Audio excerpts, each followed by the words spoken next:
Grow My Cleaning Company teaches owners of cleaning companies just like you how to grow your company, make more money, and finally take charge of your financial future and your life. This podcast is about automating and creating systems that give you time and money freedom so you can grow like crazy without losing control. Since this is totally free, if you're getting tons of value, want to support us, and make sure that you get more of the good stuff, subscribe, rate, and review to this podcast today. Now, on to the show. All right, Cleaning Nation, welcome. I am so excited to have you guys and gals there. Today is really embarrassingly late. You may notice the fine-looking bald fellow to my right if you're oriented the way I am, and if you're listening, you'll just have to trust me. He's there. You will hear a different voice, but you won't see the good-looking face. This is Karl, our mindset coach. We got to think of it. Maybe we'll do that on this broadcast. We got to think of a better title because he does so much more stuff for our community. And Mindset Coach seems, hey, Whitney, good to have you. Mindset Coach seems to be putting kind of his big brain in a very tiny box, which sucks. So anyway, the reason we brought Karl on is in our program, we have found that 100% of the people, hello from Canada. I love having Canadians because, Rich, you may or may not know this, but part of the charm and personality of this community is we make fun of Canadians. I don't know where it started, but I'm certainly not willing to stop. So welcome, Rich. I will try to make fun of you as pull your pigtails because I like you. Denise is here, Zachary from Las Vegas. Good to have everybody. What I was saying is, what we found is 100% of the people that did the work that we asked them to do got transformational results. But even after charging money and all this and really only taking the riches, all right, I like when the Canadians swing back because we have it coming. We found that some people still didn't do the work. And typically the lack of work was not stupidity or laziness or any of the things that you would typically associate with some sort of belief in their mind that was holding them back. And I realize, as good as I am at helping people grow cleaning companies, I'm downright average on a good day at helping people look at things right. I just yell at them and say, do this. And then when they don't do it, I go, maybe if I yelled again, or louder, that would be of help. And it wasn't of help. So we hired someone that's much, not as good looking, clearly, but much, much older, wiser, and smarter than I am. His name is Karl. He looks like the man to my right. I'm going to shut up for 10 seconds after I welcome Josh from Sarasota and let Karl say his piece. Go ahead, buddy. Hey, Mike, it's great to be here. Life, as you know, busy as can be, all sorts of adventures. I'm just back from Paraguay from last week and just really excited to be on the phone with you and seeing what we can do to help your listeners, your viewers, achieve what they want to achieve. Love it. And so two things. I feel like and this is my fault. We should have had Omar's on the house, Josh, everybody, Rich. I feel like we should have this conversation a long time ago. I've just been lazy and busy, but not only have we, I think Karl's been with us, feels like 3 months. Is that crazy, or am I in the ballpark? We started in January, so pushing 4 now. Oh my goodness. All right. So for everyone listening to a replay of this, or the podcast or the Facebook, we are recording this May of 2019. So it's been 3, 4, 5 months. Hey, Tabby, good to have you. And we brought Karl on, just like I said, when it comes to tactical and what to do. Jason Johnson in the house. Good to have you. Jason's actually got to meet Karl. Karl may or may not have remembered, but Jason was your fellow good-looking bald man in Phoenix. He was at one of our live events. He's one of my Millionaire Mastermind guys. I was a little jealous. You know, he had that handsome thing going on. Yes. He shared the hip. The commonality Karl and Jason and I all have is I've met all of our spouses, and every one of us to the man has married up by like 3 levels. Jason's wife Kim is just absolutely a sweetie, and not to mention much better looking and probably kinder as well, and maybe smarter. She's got it all. All right. So anyway, they got to meet, and Karl came on really to help with Cleaning Nation getting the mindset right, because I have found if your belief set is wrong, I can give you all the tools in the world, but if you don't look at them right or believe that they can help you, or one of 100 other problems, they're not going to do any good. And of course, you can have all the mindset in the world without any systems or processes and still struggle mightily. So this is how that came together. Now that Karl's been here 3 or 4 months, we actually have his mentor Kai has come on, because we need 2 mindset coaches, because you guys are that bad at no, just kidding, because there's so much to be learned. We'll probably have him on a later time. So the number one thing Karl and I were talking about, other than me coming up to California because I miss him and Gina, before we started, was the number one thing I see as a coach and Karl sees as a coach between guys, gals that are successful and not successful. And I'm going to let Karl share his feelings, and I will, of course, interrupt because I'm a terrible person. So go ahead, Karl. Mike, let's start with what I'm going to call the clear picture. Love it. Everything, if everybody just took a moment and looked around at their surroundings, I'm holding up this cup. This once actually started in the mind of somebody. So before it ever became a reality, it started in somebody's mind. And for those who missed, because Karl dropped out, if you're on the podcast, he's holding up a cup. So, I mean, obviously any object you can find, but Karl happens to be holding up a cup at this time. Go ahead, buddy. Yeah, so whatever it is, all we have to look around, whatever has been made or created started with a thought. And so getting to that picture, first of all, is the clear picture. What does it look like? But then the route to it is going to be largely and powerfully influenced by our attitude. What's going on between those ears, is it going to be something negative that pulls us down, or is it going to be positive that's bringing us towards it? If it's positive, whatever challenges come, they are merely challenges to be overcome. Whereas if it's negative, people start taking it saying, oh, maybe this is a sign. Maybe I'm going the wrong way. I'm coming into resistance. But if we named some reality, even right now, I'll start with one. Anything of value, anything of worth is uphill. And people don't slide uphill. Gravity doesn't pull you uphill. You have to work to get uphill. And there isn't anybody who achieves what they want and says to themselves, my gosh, how did I arrive up here? Everyone climbs their way up the hill, one way or another, and it takes uphill commitment, uphill attitude to get you to your destination, when a lot of us have downhill habits. Because it's easy to go downhill. Gravity is pulling you that way. You can trip. You can roll down effortlessly. Not only downhill habits, but downhill excuses, if I can be so bold or so rude. Sorry. Wow. Yeah. This is why everyone likes Karl. Go ahead and hates me. Continue. and those excuses are like belly buttons. Everybody's got one. At least. Yeah. Maybe it's more like teeth. Everybody's got a number of them. Everyone's got a set. And I just wanted to give one thing, exactly what Karl's saying, but restated in cleaning company terms. So what I hear you saying, Karl, and feel free to correct me if I'm taking you off track, is what we believe about something and how we look at it has a lot to do with the outcome. And if we look at it as a negative or hard or impossible, it's likely that that's going to be the type of income we have or outcome we have. And if we look at it as possible and doable and worthy of our efforts, that is going to heavily shade. Is that fair? Or am I totally... So fair. In fact, let's use an example named Barbara Cochran from Shark Tank.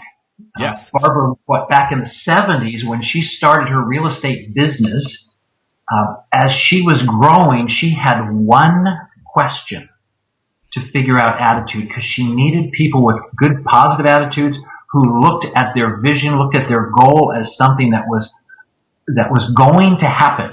If there were obstacles, if there were challenges, they were merely to be overcome, not to stop. Challenge just meant it was something to deal with. The interesting thing is this principle applies to anything we want, whether it's a great relationship, a great career, a great pastime, anything that we value, it all applies the same thing.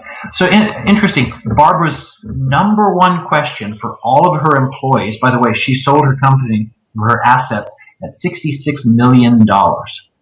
About 2.5 decades later. $66 million, not a bad return on her $1,000 investment.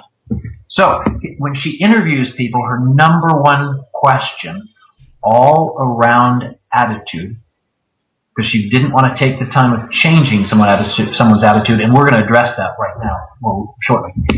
Her number one question was, tell me about your family. Ooh, I like that. Tell me. So she was listening to the story of growing up. So if this person she was interviewing saw family as an asset and things were really good and positive, she'd hire him right away. Now, one thing I've noticed is this statement so succinctly: give up all hopes of an altered past. I love that statement. If you had a crappy upbringing, if you had some real blows in your life, what do you do with that? It's like, do you get fired by Barbara Cochran or not ever hired? The answer is no. She would listen to the story, and if there was a story of overcoming, she would also hire that person. I love that.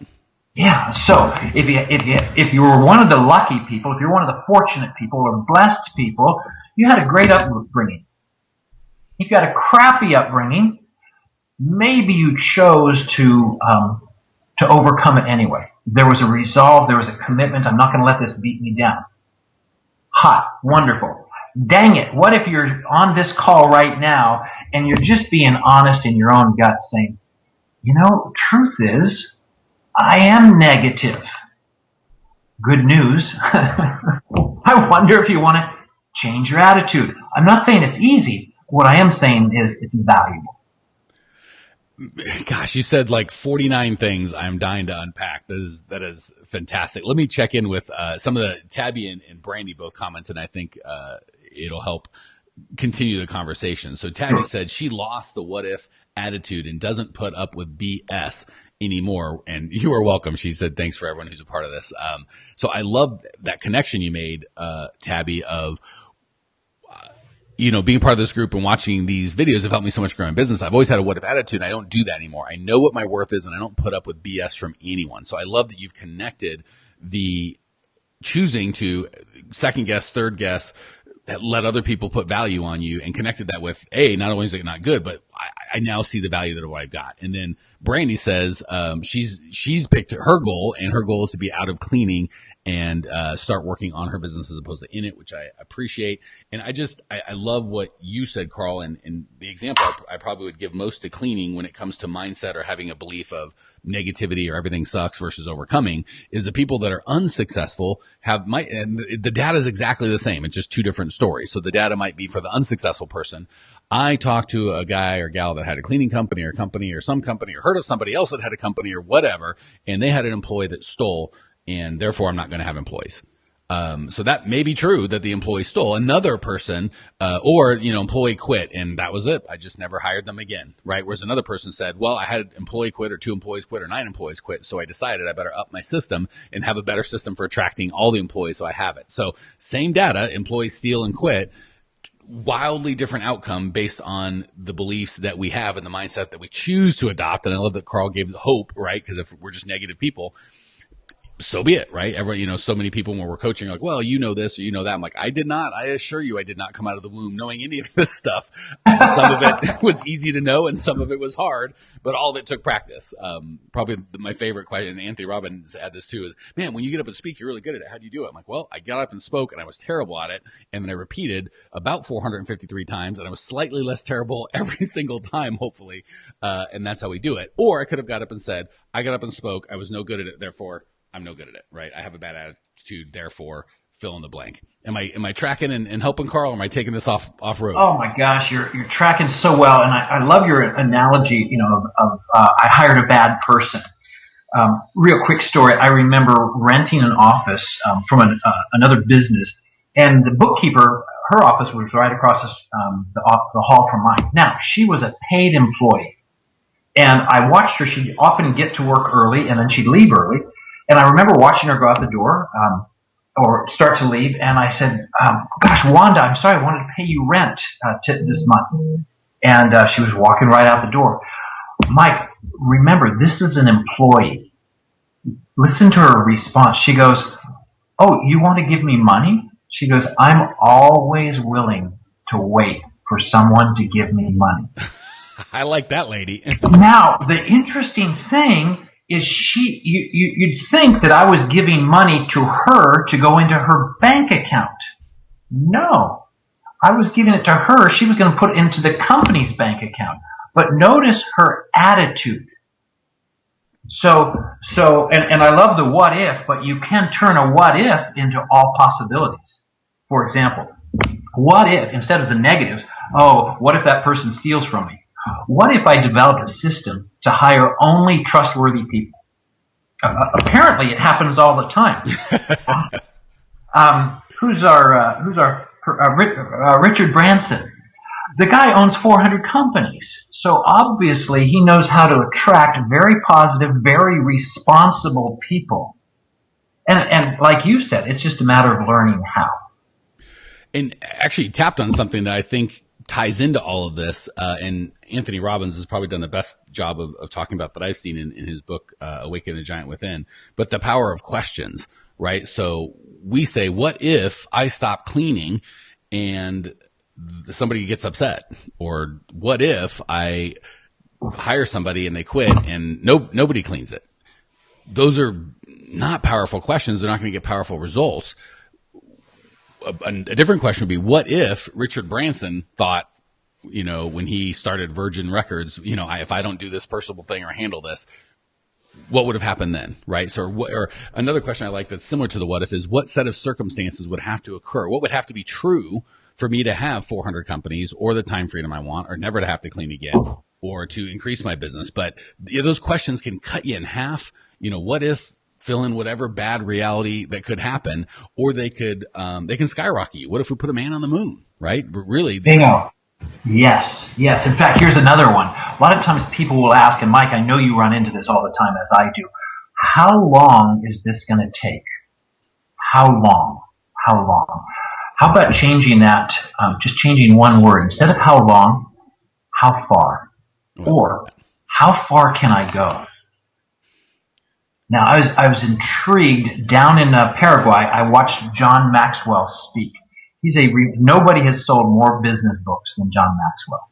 No country, let me say this again. No leadership guru has been asked by more countries, more presidents of countries to come help than John Maxwell. 25 presidents have said, would you come and help me and my country grow? So I was part of his team. There were 97 of us that went down there. And the remarkable thing, John has written over 100 books. And this was his commitment, fivefold. He goes, every day I read, I write, check this one, Mike, I ask questions. I love that. I think, I file. He said, hit me with those again. Those are really good. I actually want to. Very powerful. I'm not saying that everybody needs this, but remember, he's an author. But it's not going to hurt anybody. I wouldn't say everybody needs it, but not one person's going to get hurt. Say those again if you would. 5 things. I read, I write, I think, I ask questions, and I file. All right. Read, write, think, ask, file. And so everybody listening here, you may choose to adopt this one word about yourself because you were born with it. I promise you, your mommy and your daddy will tell you you were born with it because every child is. Curiosity. Love it. What would happen if you were curious? What would happen if you just spent 5 minutes a day asking this one question, bringing curiosity to, how could I be more successful? Just 5 minutes. When John said he does these 5 things and that he does them every day, people say, well, what about Sundays? He said, I read, I write, I think, I ask questions, and I file. Well, what about like on New Year's Day or Christmas? He said, I read, I write, I think, I ask questions. Again, habits versus excuses, right? Bingo! And the thing is, he said, I'm not telling you I do it all day long. He said, it's just that consistency trumps on the long haul. He said, I'm not talking about writing for 12 hours a day, but I do it every day. And I listened to his recording, a very similar thing, 7 years ago. And at that time, 7 years ago when he was 65 years old, he said, I have not missed a day since I was 17 when I started. Talk about the power of consistency. Now, a lot of us can't do that. I can't do that. but it does beg the question, gosh, what can you do? What can you do in a little commitment? I tell a lot of people, I jogged out of the Grand Canyon a couple years ago. It was cool. It was just cool. How did I do that? I started by running 5 minutes a day. That was it. No, I'm sorry. I started earlier than that and simpler than that. I started with a 5-minute walk every day. That's what I start with, a 5-minute walk. And then it turned into, well, maybe I'll just run for 5 minutes and I'll walk for 5 minutes. And over the years, I just added a little bit more and a little bit more and a little bit more and a little bit more. So the power of consistency, the compounding effect is remarkable.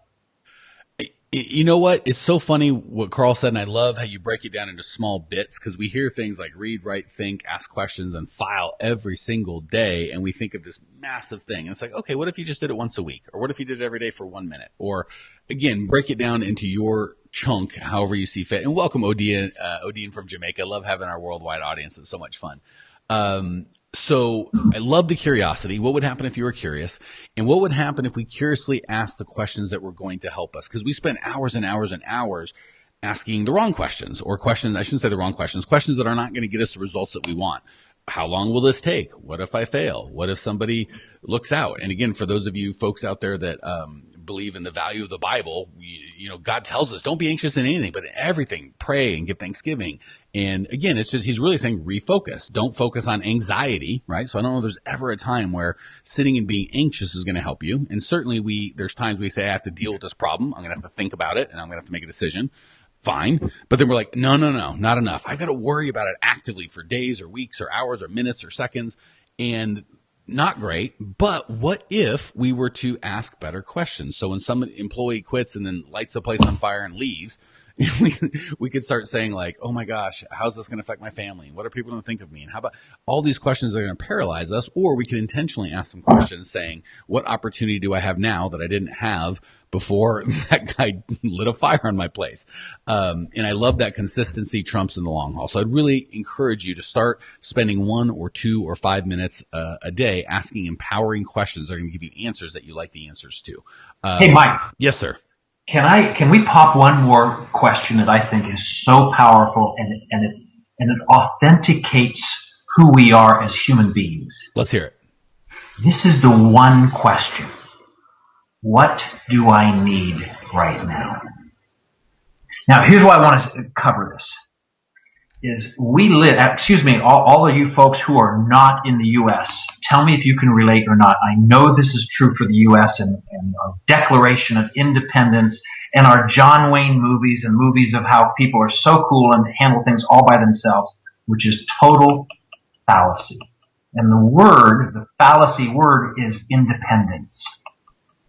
This is why, and I'm going to tell you truth about me. I'm a really needy guy. So when I ask the question, what do I need? Let me explain. I don't have my own water well, so I need the local city to provide water for me. I don't have a fireplace to heat my whole house, so the local city also provides this really cool thing called natural gas. I don't have my own back 40 to grow my crops, so I go down to my local grocery store. I don't slaughter my own cattle. At the grocery store, I can get everything I need, so I don't have to spend time growing crops and milking cows and slaughtering pigs. So what I'm willing to acknowledge is for me to be successful, I have a lot of needs. I can't do my business without my phone. I can't make a living without my clients.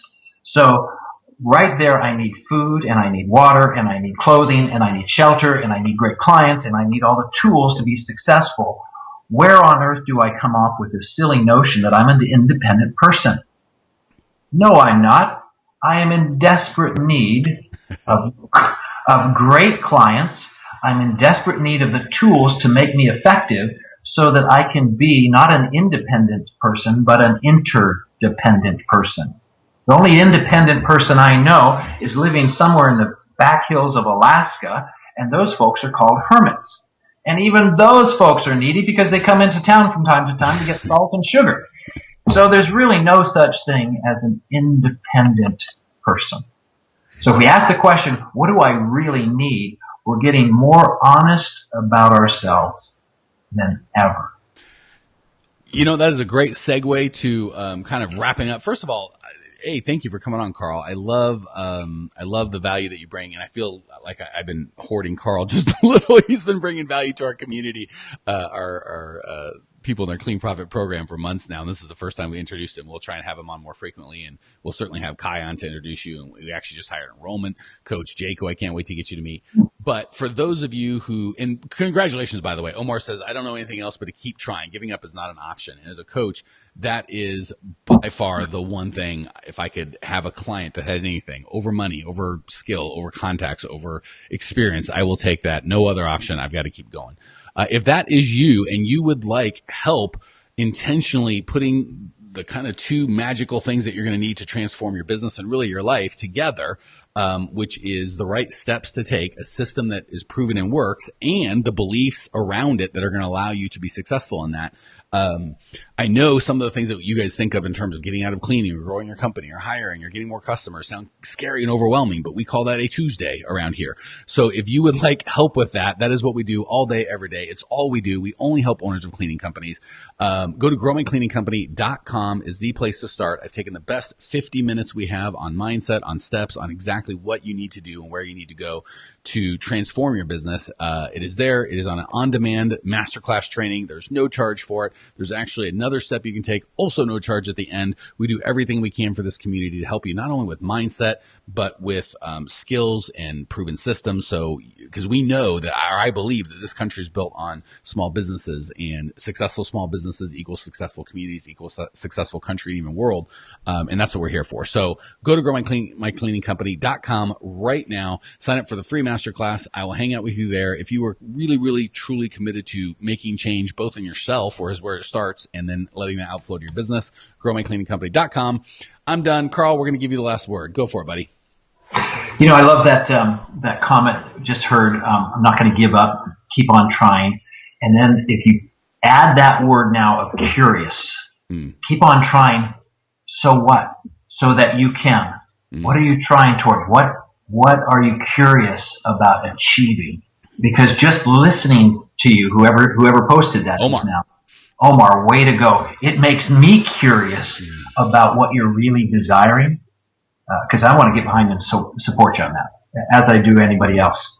What is it that you're really desiring? Man, I want to get behind you and support you on that. All right, I lied. I'm not giving Karl the last word. The last word is going to be me telling you guys how awesome Karl is. I got to tell you, and then I promise we'll get off because we're running long. But curiosity is one of my top 3 favorite traits in Karl.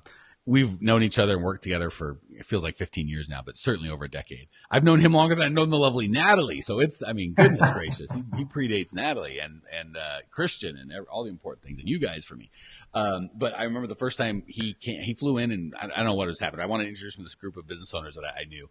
And oh my goodness, these are guys and gals, to my embarrassment, I'd known for years, and 14 seconds after meeting them, Karl had more information about them and what's going on in their lives and was already serving them. And he's not getting paid. He's at a dinner party, but he just loves people, and that curiosity just showed through. And I don't want to say jealous in a negative way, but ever since I certainly admired that talent and wanted to model it in my own life. So if you love Karl, give us a shout out. We'll have him on more. He's absolutely a part of what we do here on a day-in-day basis. So if you love me, you love Karl, go to growmycleaningcompany.com. We will show you how to get more and how to use the awesomeness in that big brain of his to build your business, hit your goals. So love you guys. Appreciate you being here. Can't wait to see you next. And we'll see you on the webinar. Bye.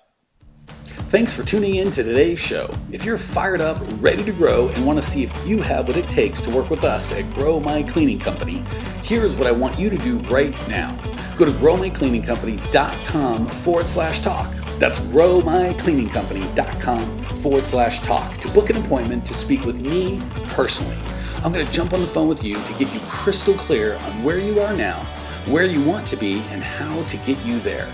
Don't walk around in the dark any longer. If you are serious about growing your cleaning company, it's time to finally get the systems in place that you need to grow.